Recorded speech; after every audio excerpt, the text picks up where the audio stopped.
ચાલો તો આપણી ન્યૂ શોપનું ઓપનિંગ કરવા જઈ રહ્યા છીએ. તો ઓપનિંગ પહેલાં એક ઈચ્છા હતી કે આપણે થોડું દાન પૂન કરી લઈએ, પછી ઓપનિંગ કરીએ. આપણી ન્યૂ શોપ છે, ટૂંક સમયમાં ઓપનિંગ થઈ રહ્યું છે.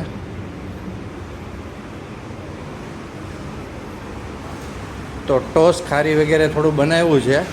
તો આપણે આ બધા ગરીબોને થોડી પેટ પૂંજા પણ કરાવી દઈએ.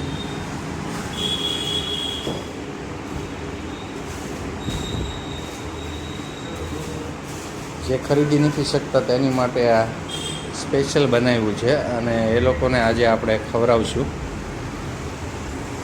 ले ले कालू चल, और भी वो दुकान पे है ना अभी, इतना दिए आते फिर वापस लाते.